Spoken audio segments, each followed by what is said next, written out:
강강약약이 아니라 강약약강의 아이콘입니다.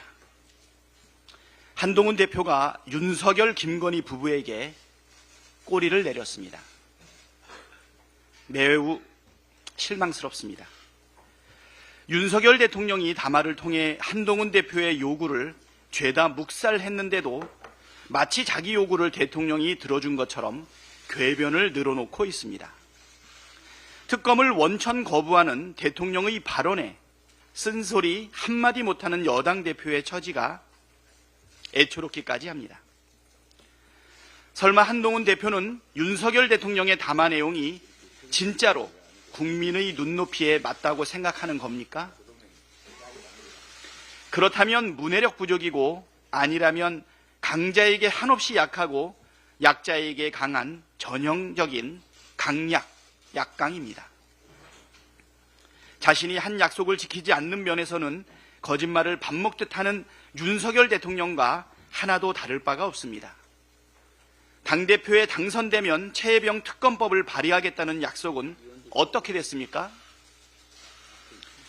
당선된 지 100일이 훌쩍 넘었는데 발의는커녕 최혜병 특검법을 반대하지 않았습니까? 윤석열 대통령에게 국민 눈높이에게 말하기 전에 자신의 발언과 행동이 국민 눈높이에 맞는 건지 되돌아보시길 바랍니다. 민주당은 김건희 특검법 처리를 위해서라면 모든 것을 열어놓겠습니다.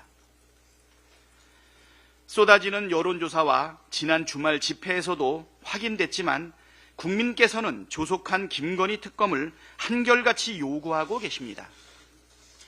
제2부속실이니 특별감찰관이니 하는 것으로 지난 범죄를 처벌할 수 없다는 것은 명약관화하고 특검을 바라는 국민 눈높이에도 전혀 맞지 않습니다. 이미 드러난 불법 의혹들에 대해 수사하고 잘못이 있다면 합당한 처벌을 받아야 된다는 것이 국민 눈높이입니다.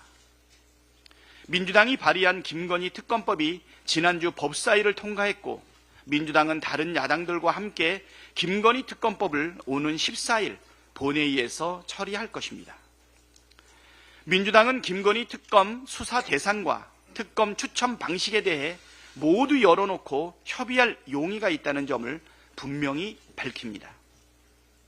한동훈 대표와 국민의힘은 독소조항 운운하는 핑계는 그만대고 직접 국민께서 납득 가능한 안을 제시하십시오. 그러면 진지하게 협의하겠습니다. 이번에도 옹색하게 반대를 위한 반대만 한다면 국민에게 더 큰 실망감과 분노만 안겨드릴 것입니다. 벌써 2주기가 지난 해병대원 순직 사건의 진상 규명도 더 이상 미룰 수 없습니다. 민주당은 김건희 특검과 동시에 최혜병 순직 사건 국정조사를 강력하게 추진하겠습니다. 한동훈 대표도 국정조사에 반대할 명분이 없는 만큼 적극 협조하십시오. 특검을 직접 발의하겠다고 공언한 당사자가 특검을 거부하고 국정조사마저 거부한다면 앞으로 어느 누가 한동훈 대표의 말을 귀담아 듣겠습니까? 거듭 말씀드리지만 한동훈 대표와 국민의힘이 이번에도 국민 눈높이에 맞지 않게 행동하고 민심을 거부한다면 용산 김건희 윤석열 부부와 함께 몰락하게 될 것입니다. 마지막 기회를 놓치지 마십시오. 시간이 얼마 남지 않았습니다.